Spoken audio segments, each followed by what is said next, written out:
So Nick Boyd is with us right now. John and Jim, San Diego Sports 760. Nick, we always appreciate the time, and congratulations on all the individual honors. I know you have bigger goals ahead for the team, but is it gratifying, or how gratifying is it to be recognized? And thanks again for joining us. Yeah, thank you. I appreciate you guys having me, and yeah, it's definitely gratifying. It's been it feels like forever now since I've been here. It's only been a year, but just a long time coming, and just, a whole process wrapped up and everything. And I'm grateful. I thank God every single day that, he slapped me in the face and told me to come to San Diego State. You completed your schedule for the regular season. Your last game at Viejas was this past weekend. Just give us your thoughts and experience playing at Viejas in front of this crowd this season. Yeah, I mean, it's been awesome. I mean, you're at the game, you see how riled up I get, how much energy I have when I'm out there on the court. So it's been awesome, man. I appreciate the fans, the loyalty they've shown through the ups and downs of the regular season. I appreciate my teammates so much just for believing in me, trusting me, and allowing me to lead them, even if I was wrong or right. So it's been everything I can ask for in terms of a first year here on the Mesa, and I'm looking forward to this postseason. Nick Boyd with us right now, John and Jim, San Diego Sports 760. So speaking of the postseason, March is here. You'll get Boise State on Thursday afternoon. You've played in some big-time games in your career at FAU, whether it was conference tournaments, NCAA tournaments, Final Fours, even 2 years ago. What changes this time of year? I mean, it's just the focus. The intensity and the focus is definitely leveled up a notch. The great thing about college basketball is, it doesn't matter what your regular season went like. Everybody in these conference tournaments has a chance to go dancing. I mean, I think March Madness is one of the greatest sports tournaments there are when it comes to sports. So, like I said, the greatest thing about college basketball is everybody gets a fair shot to make it happen, and that just means intensity and focus is just up another level. Offensively, the last 10 or so games, you've really flipped a switch and gotten really aggressive on offense, looking for your shot, getting to the bucket. Was there a switch there, in this season where you're like, I need to be more aggressive, or has that just casually come on as part of your game? Yeah, I mean, I think I started out the year just aggressive, just playing within the system, and I mean, I went through a little low, a couple games on the road where I missed some shots, and just like any other athlete, you start to doubt yourself a little bit, and then I had a little bit of doubt, man, should I shoot this? Do I really think it's going in? And when that creeps in, sometimes your aggressiveness turns down. And I had a great conversation with just, my friends and family and people in my circle, the coaches who supported me through everything. And just man, my teammates, just go be Nick Boyd, man. Be aggressive and just, whatever happens, happens. So that's just been my mindset these last couple of games, and it's been fun. Nick Boyd with us right now, John and Jim. Again, the Mountain West quarterfinal is 2:30 on Thursday. You can hear it right here on San Diego Sports 760. Ted Leitner on the call. Our pregame will begin at 1:30. I'm kind of curious, just looking back at last year at FAU, what are the similarities or differences between your experience with that team last year, where you go 25-9, you get to the NCAA tournament, and what's going on right now with San Diego State? Is it similar? Is it different? How would you compare the two seasons side by side? Man, that's a great question. I think there's some similarities, man. Obviously, the huge difference is just our age. Yep. I think we're one of the youngest teams in the country who has a chance to play in the March Madness this spring. So that's just a huge difference, just our maturity level in terms of just experience and, different scenarios like that. But then I think there's a bunch of similarities, and I always felt like this even coming here and meeting my teammates now who became my brothers is just the competitive edge we have as a group.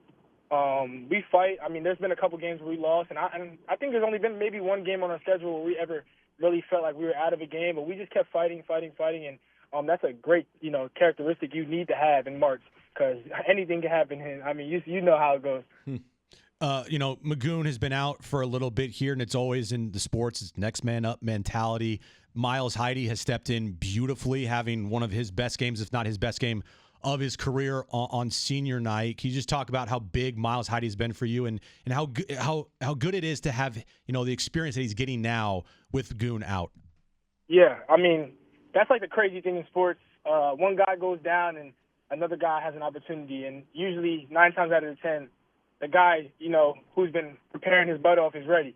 So Heide just stepped in seamlessly, man. Just obviously he can't block shots like Magoon can, but just his energy, his effort on the glass has been contagious, has been, a key contributor to us making, life or death wins here down this stretch. And he's someone we need to play really, really well in this Mountain West tournament, especially against Boise, who is a big physical team, if we want to do something fun. So when you head into this game on Thursday, like what's the right word to describe, I guess, maybe your mentality or the team's mentality? Because you got to treat it like your season's on the line, right? But Boise State's probably doing the same thing coming into that game.